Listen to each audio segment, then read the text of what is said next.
episodio del Infield Podcast es presentado por FacilitoBet.com, la mayor organización al servicio de su suerte. Y también por Camambet, el parlay de siempre. Aficionados del béisbol, bienvenidos a una nueva edición del Infield Podcast a través de Mundo UR.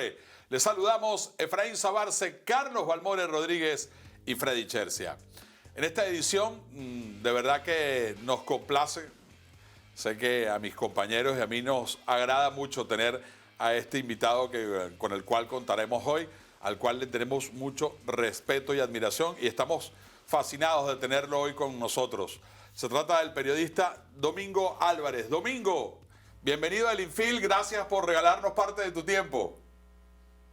Gracias, Freddy, gracias, Carlos Balboa, gracias a Efraín. Bueno, a mí me complace más, aun cuando en este retorno que he tenido a Caracas no lo he visto personalmente, pero yo creo que muy pronto eso va a ocurrir. Estamos a la orden para su programa, su teleaudiencia, para ya no sé cómo dirigirme a esta ¿Cómo cosa. nombrarlo? Nosotros tampoco, así que no te preocupes, Sí. Domingo.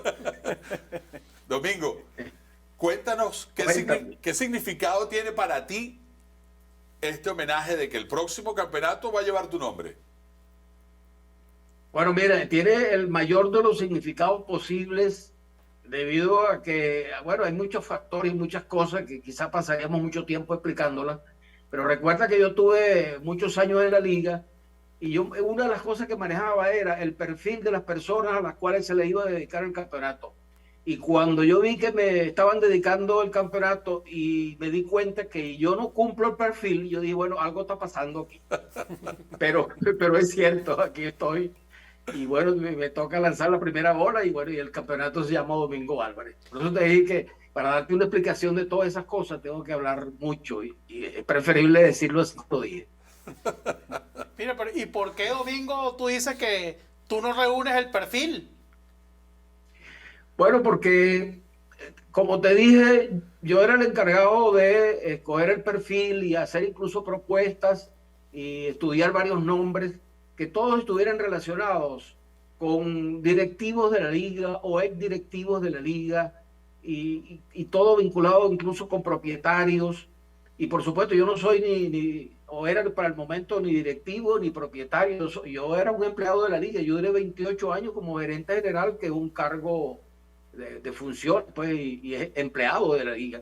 Y por eso sencillamente yo dije, bueno, algo está pasando aquí y lo que está pasando es esto, pues que debo agradecer a los dueños de los equipos que votaron por mí y a la gente que me propuso generosamente. Domingo, tú tuviste una carrera como periodista destacada, tanto en prensa escrita como en radio y televisión, y de pronto, pues, pasas a la liga y allí estás durante casi 3 décadas. ¿Cómo se dio esa transición? Bueno, fue una transición, yo diría que difícil, porque tú estás pasando de un oficio a otro y estás como renegando tu oficio de toda la vida, tu profesión, que es comunicador social o periodista, como lo llamaban en mi comienzo. Pero fíjate, yo cuando empecé en la liga de béisbol no dejé de trabajar en lo que trabajaba en aquel momento, que era en la televisión, y ejercía las dos cosas. Es decir, yo pasaba el día en la liga, hacía mi trabajo de la liga, y en la tardecita me iba para el canal donde trabajaba y completaba pues mi labor de periodista y de comunicador social. Por esa parte no fue tan fuerte, pero me pegó mucho porque no se ejercía el periodismo ese diario que uno está acostumbrado, el reporterismo, eso que ustedes hacen, entrevistas, averiguan cosas, investigan. Eso yo no lo estaba haciendo y por supuesto aquello me pegó, pero recordé mi niñez y mi comienzo en el béisbol como aficionado, como simple persona que le gustaba el béisbol y que iba a los estadios desde muy pequeño. Y yo decía, cuando yo leía los periódicos, decía, aquí falta información de la liga como que no da información. Y yo pensaba, te repito, siendo muchacho, decía, como que voy a tener que llegar a la liga para poner esa información que hace falta. ¿Cómo te parece? Domingo, pero y de ambas maneras, estuviste siempre involucrado con el béisbol. ¿Qué significa el béisbol para Domingo Álvarez? Bueno, el béisbol definitivamente es lo que encarriló mi vida y me puso en el camino, vamos a decir, de un proyecto que yo me lo imaginaba, pero no sabía tampoco que ese era mi proyecto, porque yo empecé vinculado al béisbol desde los 8 años aproximadamente, quizás menos, quizás más, y me gustaba tanto el béisbol que yo en esa época de muchacho, todavía estaba incluso en primaria, yo pensaba que yo tenía que llegar al estadio, yo pensaba que tenía que estar al lado de los narradores de la época, de los comentaristas de la época y de los periodistas, porque yo buscaba mucho el periódico. Para la época yo vivía en Oriente y entonces había un periódico local llamado El Tiempo. Había 2 periódicos realmente, El Tiempo y Antorcha. Ajá. Y nacionalmente estaba el diario El Universal y el diario El Nacional. Y yo, por supuesto, me devoraba las páginas deportivas y todo lo relacionado con el béisbol, especialmente con las grandes ligas, que por lo demás era lo que más informaban en aquel momento los periódicos. Pues entonces, el béisbol para mí fue como el camino que me pusieron para que yo por allí me dirigiera hasta donde estoy todavía. Domingo, hablando de tu trayectoria como periodista, ¿cuál fue tu gran tubazo? Bueno, yo realmente como reportero, tanto del Impulso como del Nacional, yo di varios tubazos. Ajá. Pero yo no estaba preocupado, realmente yo estaba preocupado por dar los tubazos como tal, ¿no? En el Impulso, porque fíjate, en el Impulso yo trabajé o hice pasantía en Caracas, en la corresponsalía, y para el Impulso en Barquisimeto y la zona donde ese diario circulaba, todas las cosas que yo conseguía en Caracas como información eran tubazos por allá. Y lo que quiere decir que yo daba tubazos casi todos los días, con noticias deportivas y con noticias de otra índole, porque haciendo la pasantía me mandaba, mire, hubo un accidente, por ejemplo, el accidente donde lamentablemente falleció el señor Salvador Salvatierra, que para entonces era el propietario de Banco Unión.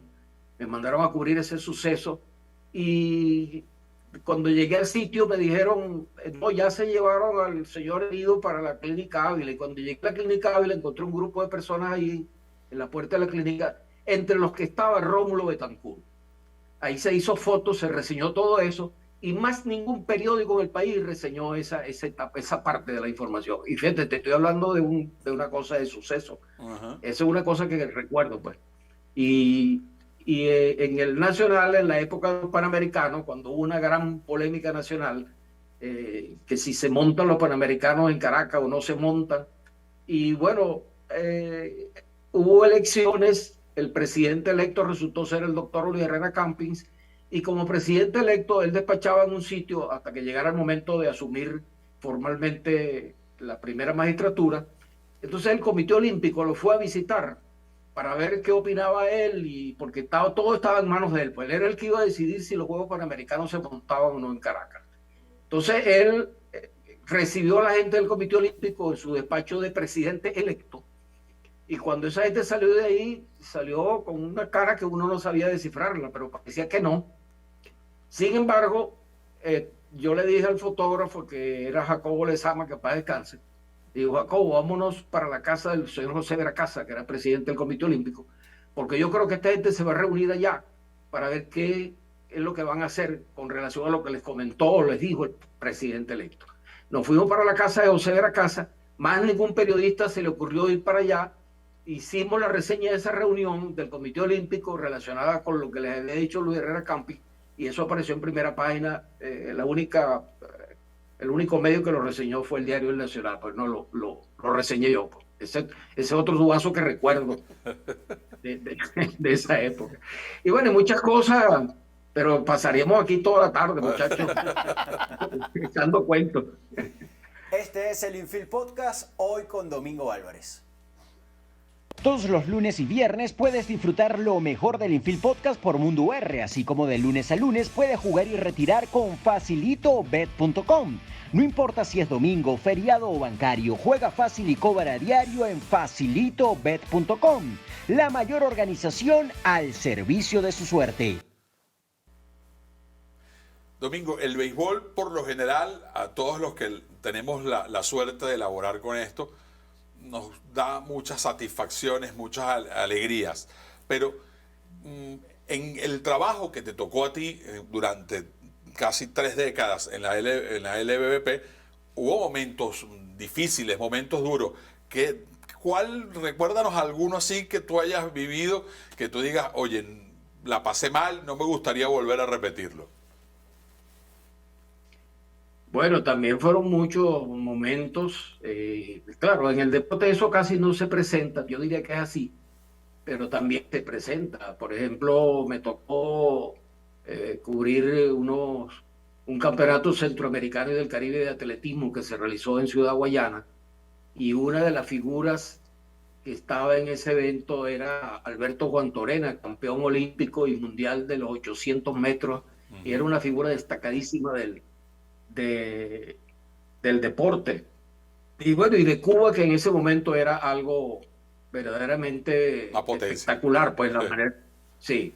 Y bueno, y resulta que me topé con Alberto Juan Torena, un tipo odioso, que todo lo rechazaba, que bueno, que de broma no me golpeó, y en realidad no lo pude entrevistar de manera formal, sino que yo le decía, pero bueno, ¿qué le pasa? Yo lo que quiero es entrevistarlo. Y estábamos en ese, vamos a decir, maneje, y él me decía cosas, pero ¿quién eres tú? O sea, como desconfianza conmigo. Yo era un muchacho flaco para la época. Y entonces, yo le hacía preguntas en relación con su carrera, y él no me decía, no me respondía. Total, yo, como no pude realmente hacer la entrevista formal,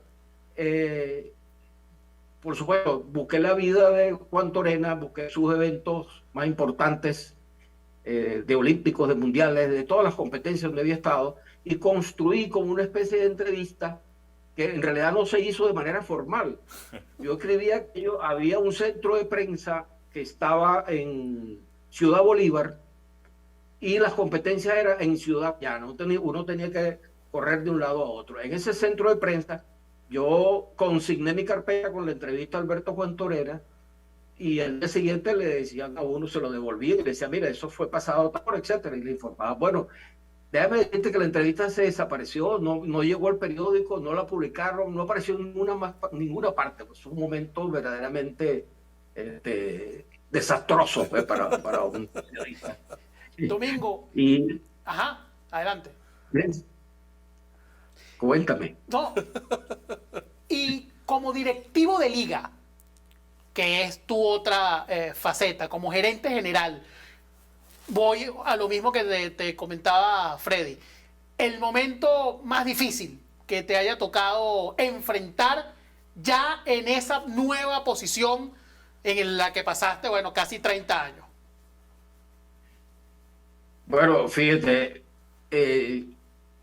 hubo una ocasión que ocurrió algo en un juego de Magallanes, y si mal no recuerdo, Tigres de Aragua.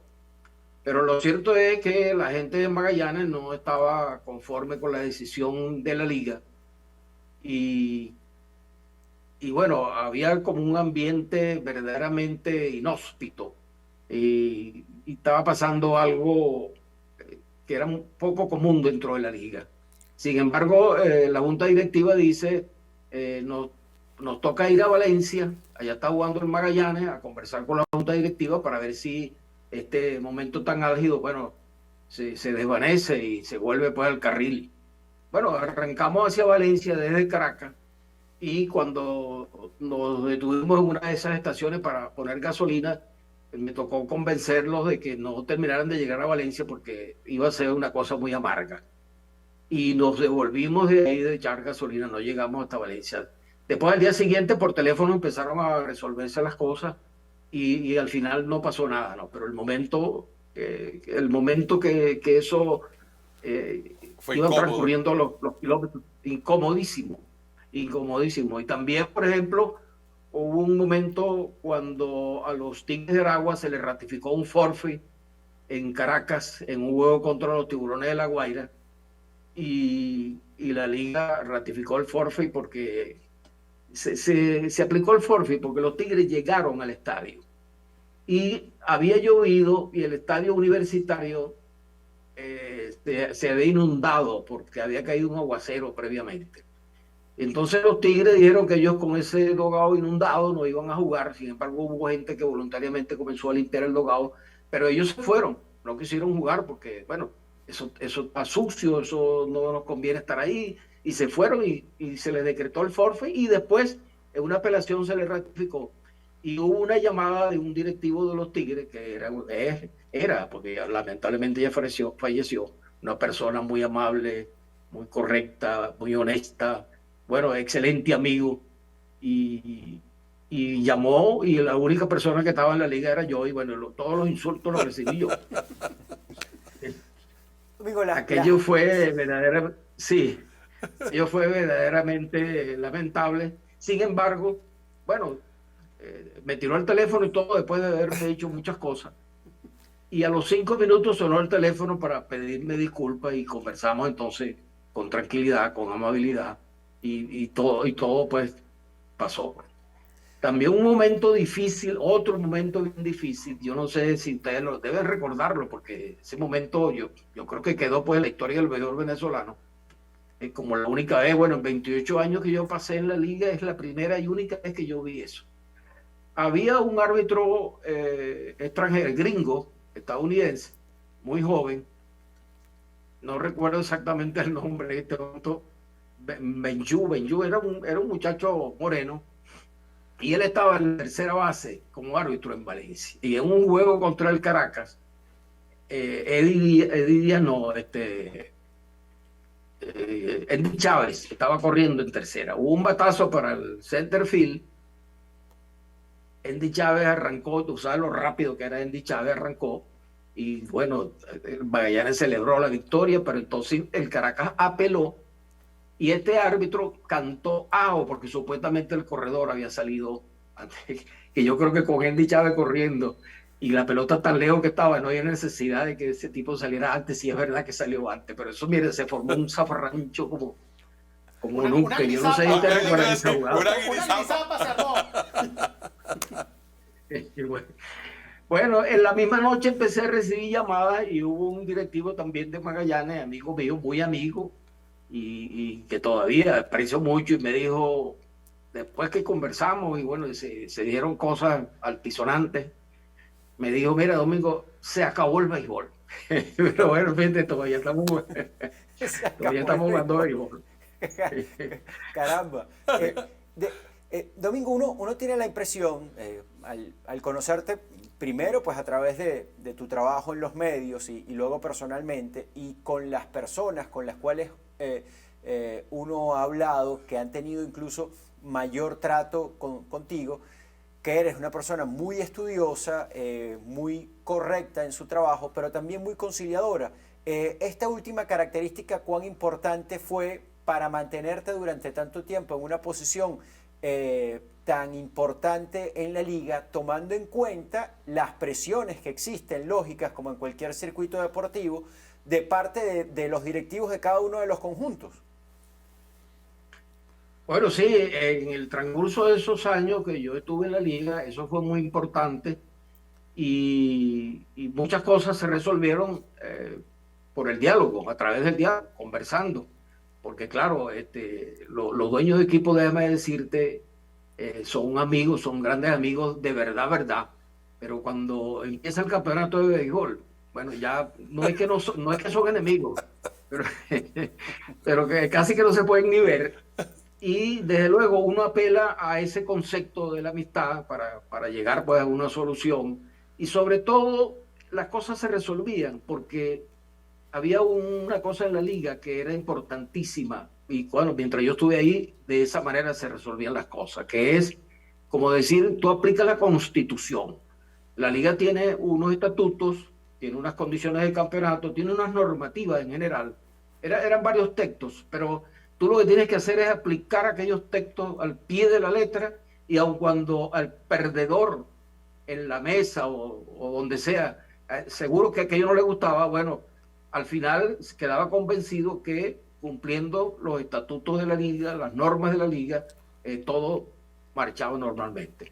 Y sencillamente cada vez que había que conversar, había que decir, bueno, pero es que la regla dice esto, los estatutos dicen tal cosa. Incluso si vamos hasta la confederación, los estatutos de la confederación se compaginan con los de la liga, y lo que se decidió es lo correcto, es lo justo. Bueno, y por allí se iban resolviendo las cosas cuando eran muy álgidas, ¿no? Porque había otras veces que generalmente hay reclamos la noche del juego en cuestión, y ya al día siguiente se olvidan de ese reclamo. Y entonces, bueno, pero cuando había reclamos serios, eran serios de verdad. Incluso yo recuerdo que recién llegado yo a la liga el año 93, eligen al licenciado Juan Francisco Puello Herrera como presidente de la federación en un segundo mandato, y vino a Caracas porque la Serie del Caribe era aquí en Caracas, si mal no recuerdo, por eso fue el motivo de su viaje.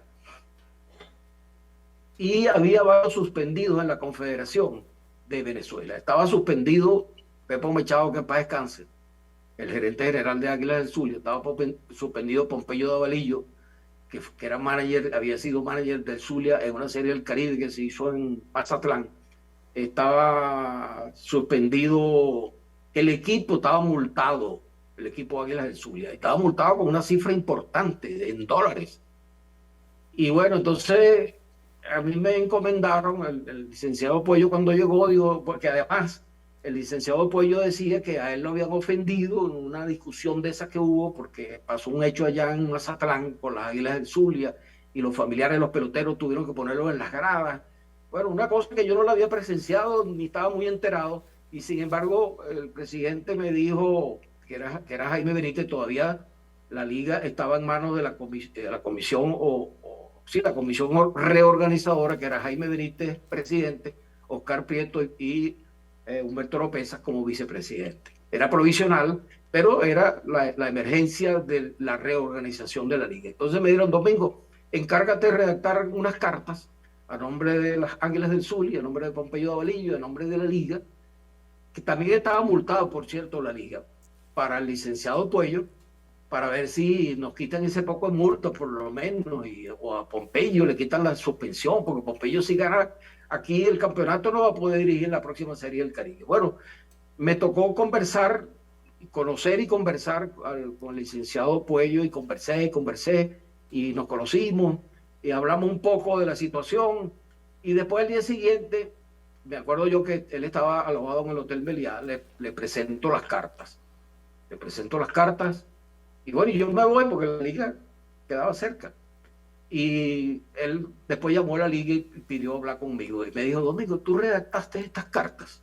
Yo le digo: sí, eso lo redacté yo, porque a mí me comisionaron para que buscara soluciones. Yo las redacté.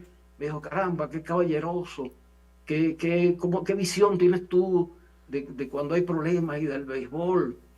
Bueno, mira, yo voy a perdonar aquí un poco de gente, no porque merezcan el perdón, sino por estas cartas que tú escribiste. Me dijo así mismo, licenciado. Bueno, fueron unas cartas verdaderamente conciliadoras, respetuosas, y pidiendo perdón, pidiendo disculpas por todo lo que había pasado. Eso fue un hecho importantísimo dentro de la liga, creo yo. Eso no tuvo mucha trascendencia, sino la resolución de la Confederación fue: perdonado Pompeyo de Avalillo, quitar la multa de las Águilas del Zulia, etcétera, todo eso, pues, y de la liga también.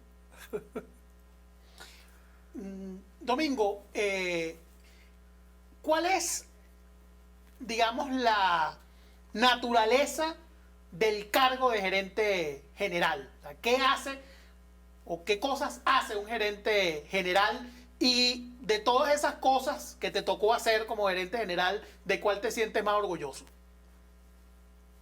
Bueno, mira, el gerente general, como lo llamaba el señor Pedro Padrón Panza, con quien hizo una buenísima amistad, él lo llamaba al gerente general, lo llamaba el secretario de la liga, porque yo llevaba las actas de todas las reuniones, no solamente de junta directiva, sino de reuniones de asamblea de equipo, etcétera, y las convenciones. Y para el señor Padrón Panza, el gerente general era el secretario de la liga. Y el gerente, en realidad, tiene unas funciones muy puntuales que están especificadas en los estatutos de la liga. El gerente tiene funciones en lo deportivo y en lo administrativo. En lo deportivo, en todos los casos relacionados con problemas que puedan haber en el terreno de juego, relacionados con sanciones o con expulsiones por parte de los árbitros o acciones por parte de los jugadores, o incluso la famosa vaciado de dogado, peleas pues entre jugadores. Todas esas cosas era lo que yo administraba. Y en lo administrativo, bueno, me tocaba llevar al día el presupuesto de la liga, cómo se iba gastando, si faltaba, si había que hacer una nueva solicitud, y estar pendiente pues de todos esos detalles, hasta la Serie del Caribe, que también tenía la función de organizar el viaje del equipo ganador hasta la Serie del Caribe, que siempre era una cosa atropellada y vamos a decir que rapidísima, por no decir violenta, pero era rapidísimo porque el campeonato terminaba el 30 de enero y el 1 de febrero había que estar ya en la Serie del Caribe. ¿Te imaginas la corredera que eso significaba? Pero esas son las funciones del gerente general, las que acabo de especificar, que están contenidas dentro de los estatutos de la Liga de Béisbol. Y por supuesto, yo tenía que velar porque el personal estuviera acorde con lo que se estaba haciendo diariamente, tenía que estar pendiente del día a día de la Liga de Béisbol. En ese sentido, yo recuerdo mucho que desde que llegué, a mí me dijo el licenciado Humberto Oropeza, me dijo: Domingo, hay dos problemas ahorita que pueden ser graves, depende de cómo evolucione, que es la situación de los árbitros y la situación de la atención a la prensa. Eso ustedes cómo era la cosa. La prensa hay que atenderla, la prensa hay que brindarle facilidades. Y bueno, me dediqué a esas dos tareas que no fueron tan fáciles porque los árbitros querían hacer una huelga. El día que yo llegué a la liga, yo empecé un 1 de mayo de mentira, porque el 1 de mayo no se trabaja, pero esa era mi fecha de comienzo. Y cuando llegué a la liga, el lunes siguiente, después del 1 de mayo, bueno, me encontré con que los árbitros tenían planteada una huelga porque ellos querían un trato igual que los árbitros importados, ellos querían hoteles iguales que los árbitros importados, ellos casi que querían salario en divisa igual que los importados. Y bueno, me tocó incluso despedir a unos cuantos árbitros y buscar árbitros nuevos. Eso, por supuesto, trajo problemas porque los árbitros nuevos no estaban tan duchos, pero el campeonato empezó a rodar, porque lo importante era que en cada juego estuvieran unos árbitros ahí para la toma de decisiones en las jugadas. Esa fue una situación que se fue extendiendo porque hubo que hacer cursos sobre la marcha, hubo que buscar árbitros, hubo que hacer un trabajo arduo que al final, y no duró poquito tiempo, eso duró como años. Al final, cuando Yokoima se encarga de ese tema de árbitros manejado desde adentro, bueno, Yokoima fue la que le fue dando soluciones, que yo creo que hay que agradecerle eso a Yokoima, porque a Yokoima Matt me refiero, porque Yokoima no solamente le dio solución al tema de los árbitros como trabajo en la liga, sino que la formación de los árbitros nuevos, ella trataba a esos muchachos como unos hijos. Sí. Y todavía yo creo que los trata así, como unos hijos. Y cuando empezaron los árbitros venezolanos a llegar a grandes ligas, que de verdad pues llegaron casi que en masa, ¿no? Hay 3 árbitros formales en grandes ligas y hay otros 3 por ahí que son ocasionales, esporádicos, pues, pero están en grandes ligas. Y bueno, Yokoima casi que llora cuando veo esos muchachos en grandes ligas. Pero bueno, eso fue un camino verdaderamente áspero, el tema de los árbitros. No, incluso una vez me dicen: Domingo, busca árbitros en Cuba. En Cuba.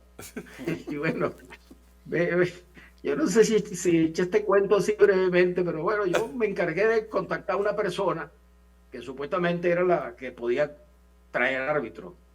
¿Y qué debo hacer? ¿Cuánto me van a costar esos árbitros? Y entonces, ¿y usted qué le va a dar? Me decía él así en su tono cubano. Bueno, yo le voy a dar el transporte, le voy a dar un hotel, le voy a dar alimentación y bueno, y tendrá que recibir instrucciones de cómo se manejan las cosas aquí. Entonces cuando él me dice, bueno, mira, él me estaba pidiendo $1.500 por cada árbitro mensual, que era baratísimo. Y yo le digo, bueno, ¿cómo no? Me parece muy bien. ¿Y cómo va a ser el pago? Y dice, bueno, el pago me lo das a mí, que yo me encargo de pagarles a ellos. Bueno, hasta ahí llegó el negocio. Hasta ahí llegó el negocio. Yo sé muchos detalles más, pero bueno, ¿para qué contar eso? Se lo pueden imaginar. Este es el Infield Podcast, hoy con Domingo Álvarez.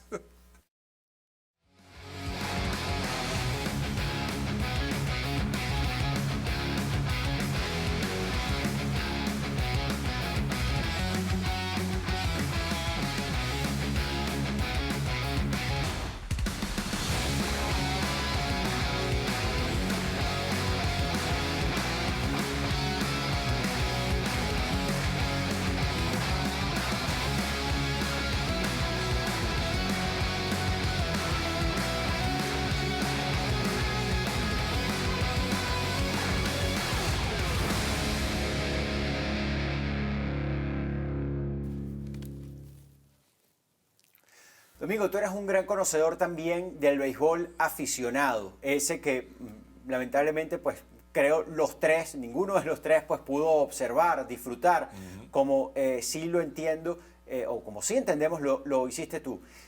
De los peloteros aficionados venezolanos que llegaste a ver y que no saltaron al profesional, ¿cuál fue el que más te impresionó?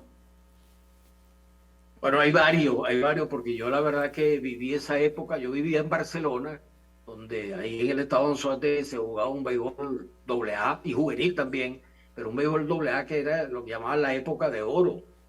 Y con frecuencia los equipos de Caracas, del Distrito Federal, como se llamaba, Cartografía Nacional, INOS, Universidad Central, visitaban Barcelona para un intercambio ya con los equipos de ahí, y yo vi un montón de jugadores, incluso de Zulia, que era la potencia. Las tres potencias de ese béisbol eran Anzoátegui, Distrito Federal y Zulia. Y bueno, de Anzoátegui te puedo decir que yo vi a Ferrocarril Landaeta, un señor, Héctor Landaeta, creo que se llama ese señor, que jugaba a primera base y era un bateador. Le decía Ferrocarril porque él daba de dobles en adelante. Dobles, triples y honrones, a pesar de que es un hombre fuerte. Y vi a José Boada, que le decían Joche Boada, un hombre corpulento, parecido en la corpulencia a Camaleón García, pero un poquito más bajo, un poquito bastante. Yo vi a Víctor Silva, un shortstop que no tenía nada que envidiarle a los mejores de todos los tiempos. Yo vi bastante a Enzo Hernández, incluso hasta que saltó a los Padres de San Diego y los Tiburones de La Guaira. Vi al Tatamaya, Eduardo Tatamaya, un falconiano que hizo carrera allá en Anzoátegui, jugaba con el OSP de Guanta. Y vi al mejor de todos, no solamente de Anzoátegui, sino de todo el país para aquellos tiempos, que es Francisco López, La Manca López.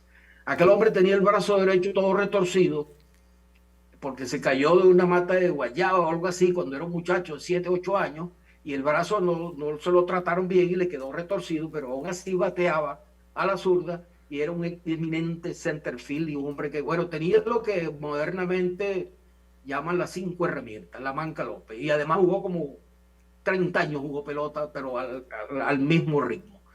Y te estoy hablando de esos poquitos, pero te puedo seguir hablando de peloteros de Anzoátegui, pero también hay que mencionar a los de Caracas, como dice uno, que los de Caracas, entre otros estaba Luis Peñalver, que era cumanés, pero que todo el mundo, los peloteros que pensaban, bueno, buscar trabajo, abrirse camino, se iban para Caracas o llegaban hasta Barcelona, y ahí jugaba mucho pelotero cumanés. Me acuerdo de Hermes Millán, que jugaba tercera base, que se me viene ahora a la memoria, era cumanés. Y Luis Peñalver, bueno, después de los Juegos Panamericanos del 59, empezó a jugar en Caracas, a destacar hasta que lo firmó el profesional.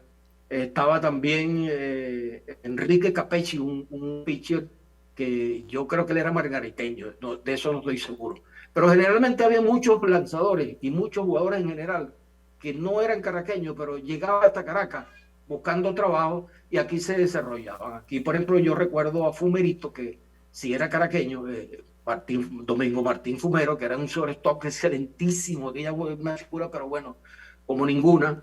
al doctor Luis Manuel Hernández, que jugaba segunda base, y esa era la combinación de señor segunda que tenía la Universidad Central de Venezuela, que sí era el equipo que llegaba como de último, pero tenía unas figuras extraordinarias en su roster. Y Anzoátegui tenía un trabuco encabezado por Enzo Hernández para la época. Okay. Faltaba poco. Ese mismo año, Enzo Hernández ya se fue directo para los Padres de San Diego. Y el campeonato nacional estaba como siempre Zulia, Distrito Federal y Anzoátegui. Y resulta que la final fue Anzoátegui-Aragua. Y yo estaba escuchando por radio y yo decía, el juego fue en la tarde. No sé si era porque un sábado, un domingo así, el juego fue en la tarde. Y yo digo, bueno, Anzoátegui debe ganar, es un trabuco el equipo de Anzoátegui. Encabezado, como dije, por Enzo Hernández, que fue el único pelotero de Anzoátegui que duplicó en ese juego, si mal no recuerdo, y anotó las 2 carreras que anotó el equipo contra Aragua, que fue el ganador y campeón nacional por primera vez, aparte de Lara del año 55 y no recuerdo que otro campeón por ahí así coleado, bueno, ganó, pero lo asombroso es que esa alineación de Anzoátegui, que tenía un trabuco, fue dominada por un zurdo llamado Gertrudis Lizardo, que era un señor de más de 40 años, y no le bateaban, y lanzaba curvas, y al final ese hombre salió en hombros, y Aragua fue el campeón nacional del béisbol AA, que era verdaderamente un gran significado para la pelota regional de Aragua y para el país, porque Aragua, mire, ¿de dónde surge Aragua? Bueno, ustedes ven hoy en día que la gran cantidad de peloteros venezolanos que rondan por las grandes ligas son aragüeños, y no solamente porque son aragüeños y juegan grandes ligas, porque son de primera línea. Sí. Podemos nombrar 2 o 3, pero bueno, vamos a dejarlo ahí pues a la imaginación de los fanáticos. Pero bueno, ese béisbol AA de oro fue un béisbol que verdaderamente cubrió una etapa importantísima para el béisbol. Los peloteros saltaban al profesional desde ese béisbol AA, saltaban al Magallanes, pero saltaban y no duraban mucho, al Magallanes, a La Guaira, al Caracas, todos esos equipos. Recuerdo nombres como Pedro Villarén, como José Sáez, como Jesús Quilar, que un muchacho de Monagas, que fue una sensación jugando en el outfield, bateando, fildeando, corriendo, y no duró mucho. Lo firmó La Guaira y no duró mucho, no duró un ratico ahí nada más. Pero cosas que pasan, pues. Domingo, muchísimas gracias por tu tiempo. La verdad ha sido un gusto tenerte en el programa. De nuevo, felicitaciones porque es, por supuesto, muy bien merecido este homenaje. Que el próximo torneo de la Liga Venezolana de Béisbol Profesional pues se juegue en tu nombre. Bueno, están invitados. Gracias. Muchas gracias. Gracias a ustedes. Ok, hasta luego. Fue mucho gusto. Gracias, Domingo. De verdad que bien agradable este programa. Nosotros nos despedimos y será hasta una nueva edición del Infield Podcast a través de Mundo UR. Este episodio del Infield fue presentado por FacilitoBet.com, la mayor organización al servicio de su suerte. Y también por Camambet, el parlay de siempre.